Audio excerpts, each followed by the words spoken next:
আল্লাহর দেওয়া অক্সিজেন তুমি নিয়েছো, নিঃশ্বাস যা নিয়েছো, সেই নিঃশ্বাসটি নির্ধারণ করার জন্য, সেই নিঃশ্বাসকে দূষণ মুক্ত করার জন্য, তোমার জন্য অক্সিজেনের যে ব্যবস্থা করা প্রয়োজন রব্বুল আলামিন সেই দায়িত্ব আমাকে দিয়েছেন।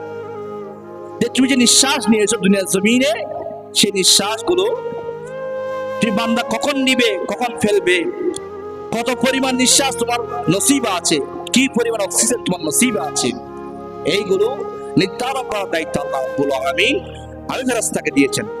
এই বলে ওই ফেরেশতা বলবে, বান্দা এই মাত্র আর 2-4টি নিঃশ্বাস, হয়তো একটি হতে পারে, হয়তো দুটি হতে পারে, সামান্য 2-1টি নিঃশ্বাস তোমার জন্য বাকি আছে, নাও তোমার নিঃশ্বাস, তোমার অক্সিজেন আমি আজকে তোমাকে বুঝিয়ে দিচ্ছি। পৃথিবীর জমিনে তোমার জন্য আর কোনো অক্সিজেন নাই, নিঃশ্বাস নেওয়ার ক্ষমতা তোমার আর নাই। ওই ফেরেশতা সেটি বলে বিদায় নিয়ে যাবে, আর মাত্র 2-1টা নিঃশ্বাস বাকি থাকবে। ওই সময় মালাকুল মউত ওই বান্দার কাছে হাজির হবেন। অন্য হাদিসের মধ্যে আছেন মালাকুল মউত সরাসরি হাজির না হয়েও মানুষের রূহগুলো কবজা করেন। তার সামনে রব্বুল আলামিন দুনিয়ার সকল প্রাণীদের রূহগুলো এমন ব্যবস্থা করে দিয়েছেন, মানুষ যেমন পাত্রের মধ্যে একটি তালার মধ্যে একটি পাত্রের মধ্যে অনেক ধরনের খাবার রাখে, সেখান থেকে সে যা ইচ্ছে তা গ্রহণ করে, মালাকুল মউতের সামনে বান্দাদের রূহগুলো একটি থালার মধ্যে খাবার রাখার মতো মালাকুল মউত সেই থালা থেকে, সেই পাত্র থেকে যার রূহ প্রয়োজন তার রূহ নিয়ে যায়।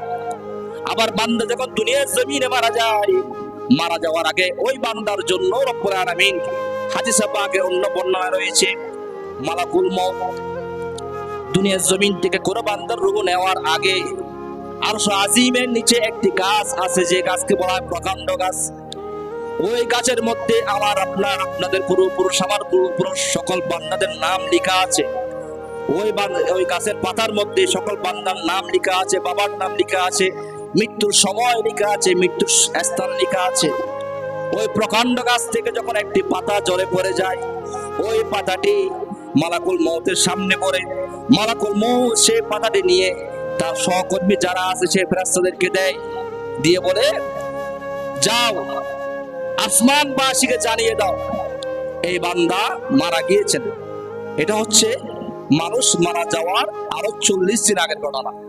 দুনিয়ার জমিনে আমি আপনি যেদিন মারা যাব তার আরো 40 দিন আগে আমাদেরকে আসমানবাসী চিনবে মৃত হিসেবে, বলে যে অমুকের ব্যক্তি মারা গিয়েছে, দুনিয়ার জমিনে মারা গিয়েছে, সেই সংবাদ হবে আরো 40 দিন পর। সেই 40 দিন আগে আসমানবাসীকে ফেরেশতারা জানিয়ে দিবে অমুকের সন্তান অমুক এলাকার বাসিন্দা, সে মারা গিয়েছে। এটা 40 দিন আগে আসমানের মধ্যে ঘোষণা হয়ে যায়। যেখানে বলছিলাম মানুষের মৃত্যু যখন সন্নিকট হয়ে যাবে, মালাকুল মউত নেককার বান্দাদের সামনে আসে সুন্দর সূরতে, সুন্দর যুবকের সূরতে, বদকার বান্দাদের সামনে আসে কুৎসিত সূরত নিয়ে, ভয়ঙ্কর সূরত নিয়ে।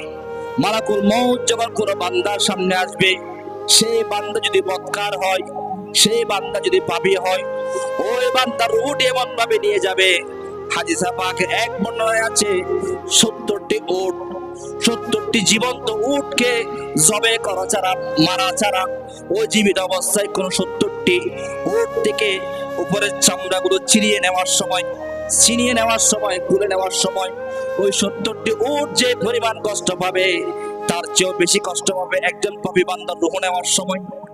অন্য হাদিসের মধ্যে আছে, ছাগলের কথাও আছে, যে জীবন্ত প্রাণীর রূহ, জীবন্ত প্রাণীর দেহ থেকে তাকে জবে করে নাই, মারে নাই, জীবিত অবস্থায় 70টি উট থেকে চামড়া খুলে নিলে যে কষ্ট সে 70টি উটে পাবে, তার চেয়ে বেশি কষ্ট ওই পাপী বান্দা পাবে।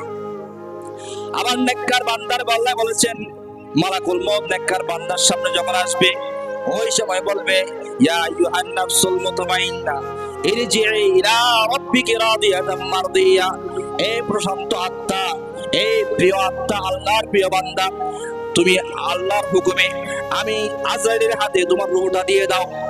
ওই সময় নেককার বান্দারা তারা বলবে, না না, আমি এই রূহ এই দেহের মধ্যে যেদিন প্রবেশ করেছিল ওই দিন রব্বুল আলামিন হুকুম দিয়েছিল, আল্লাহর হুকুমে এই দেহের মধ্যে রূহ প্রবেশ করেছে, আল্লাহর হুকুম ছাড়া এই দেহ থেকে সেই রূহ বাহির হবে না। ওই সময় মালাকুল মউত রব্বুল আলামিন কাজী জানাবেন, আল্লাহ আপনি কোন বান্দার রূহ নিতে আমাকে পাঠিয়েছেন? এই বান্দা তো আমাকে সওয়াল করে। ওই সময় রব্বুল আলামিন, হাদিসে পাকের মধ্যে দুই ধরনের বর্ণনা আছে, রব্বুল আলামিন বলছেন, বান্দা নেককার বান্দার রূহ আসার জন্য তুমি জান্নাত থেকে একটি ফল নিয়ে আসো, যে জান্নাতের ফলের মধ্যে আমি আল্লাহর নাম লেখা আছে, আমার হাবিব মুহাম্মদুর রাসূলুল্লাহ সাল্লাল্লাহু আলাইহি ওয়াসাল্লামের নামও লেখা আছে। জান্নাত থেকে এমন একটি ফল নিয়ে আসো যে ফলের মধ্যে আমার নাম লেখা আছে, আমার হাবিবের নাম লেখা আছে। তুমি যখন ওই বান্দার সামনে জান্নাতের সেই ফলটি ধরবে, ওই বান্দা ফলের মধ্যে খোদাই করা আল্লাহর নাম, রাসূল পাকের নাম দেখে ওই মুমিন আশেক বান্দা তার রূহটি এমনি বাহির করে দিবে, সুবহানাল্লাহ। আবার অন্য বর্ণনার মধ্যে আছে, তুমি তোমার হাতের মধ্যে কালিমা লিখো, তোমার হাতের মধ্যে আমার নাম লিখো, আমার হাবিবের নাম লিখো। বান্দা যদি আশেক হয়, বান্দা যদি মুমিন হয়, ওই বান্দা তোমার হাতের মধ্যে আমি আল্লাহর নাম দেখে, রাসূল পাকের নাম দেখে, ওই বান্দার সাথে সাথে তার রূহটি প্রেমের মধ্যে পড়ে, আল্লাহর প্রেমে পড়ে, রাসূল পাকের প্রেমে পড়ে তার রূহটি বাহির করে দিবে, সুবহানাল্লাহ। মুমিনদের ক্ষেত্রে এমনটা বলেছেন, পাপীদের ক্ষেত্রে কষ্টের কথা বলেছেন। এজন্য রব্বুল আলামিন বলেছেন, আইনামা তাকুনু ইউদরিকুমুল মাউত ওয়ালাউ কুনতুম ফি বুরুজিম মুশাইয়াদা। তোমরা মৃত্যু থেকে পালাবে কোথায়? আইনামা তাকুনু ইউদরিকুমুল মাউত, তোমরা মৃত্যু থেকে পালাবে কোথায়? আইনামা তাকুনু ইউদরিকুমুল মাউত, তোমরা মৃত্যু থেকে পালাবে কোথায়? ওয়ালাউ কুনতুম ফি বুরুজিম মুশাইয়াদা, যদি এবার তোমরা এমন কোন সন্দুকের ভিতরে, এমন কোন গর্তের ভিতরে বসবাস করো যে গর্তের মধ্যে নিঃশ্বাস ঢুকতে পারে না, যে গর্তের মধ্যে পিঁপড়া ঢুকতে পারে না, যে গর্তের মধ্যে অক্সিজেন ঢুকতে পারে না, এমন কোন সন্দুকের ভিতরেও এমন কোন গোপন জায়গা তোমরা যদি অবস্থান করো, সেখানে তোমাদের কাছে মালাকুল মউত পৌঁছে যাবে। কুল ইন্নাল মাউত